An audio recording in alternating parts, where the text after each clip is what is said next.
by the way, I have to talk a little basketball going on here from this final segment, and let's talk about ESAC has taken on both Kemper and now Carroll High. Yeah, in basketball. Rallied back the Saturday before to knock off Kemper, controlled the second half after really Kemper had dominated the first half, and then this past Saturday took on the Carroll Tigers in a boys-only matchup, and what a great game that ended up being. Carroll ended up, the largest lead of the game was the final score at 65-59. It was really tight throughout.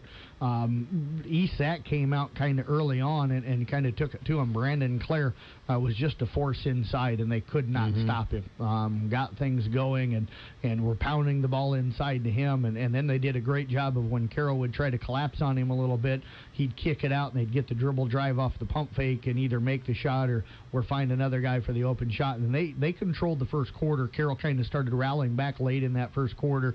And then Carroll grabbed the lead in the second quarter, got up by 5, and then the next thing you know, ESAC went on a 7-0 run, took a 2-point lead, and then it kind of bounced back and forth, and Carroll was up 2 at halftime. The second half was really exactly the same way. Carroll would go on a little run, then ESAC would go on a run, but just a well-played game. Carroll able to knock down some threes. Carter Lean kept him in the game early on, knocking down some threes. I think scoring at the end of the first quarter, if I remember right, was either 10 or 12 for Brandon Clare and 9 for Carter Lean. Those two guys were kind of having a score-off in a way of which guy was going to be able to score more. But I think Boom came in and came off of the bench and brought some energy, was able to take the ball to the hole, and that started creating a little bit of problems for that ESAC 2-3 zone.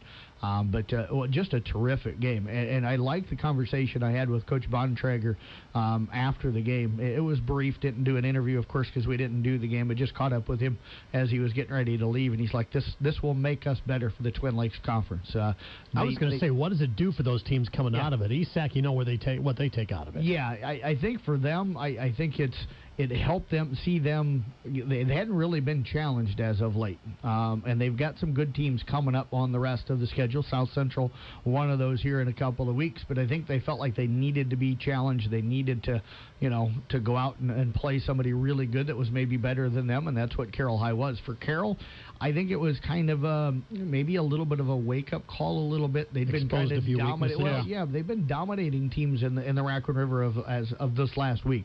Blew out Ballard, blew out Carlisle, had really been playing pretty well, and then they came out and maybe not 100% as focused as what they needed to be early on in the basketball game. And I think that's a good thing for Coach Beeson to be able to point at and say, you're going to get everybody's best shot. You're a ranked team. You're ranked 8th in the state. You've got 1 loss on the season. You better be ready at the beginning of every game to come out and kind of match or have a little more intensity than what everybody else is going to have. Yeah, you got to forget the names on the uniforms. Yeah. You're out there to play your best game, and certainly ESAC gave them everything they could handle that night. So, terrific matchup, and I love seeing those matchups. Yeah, and it's the first time I think you've noticed the loss of Chase Gladden for them defensively.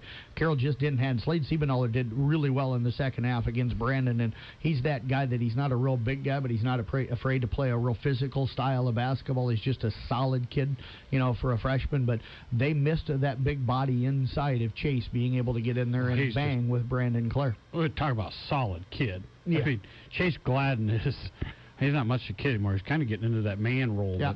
But, you're not going to push him out very easy. And no. I think you're right. I think that's where that broken hand is a really big deal.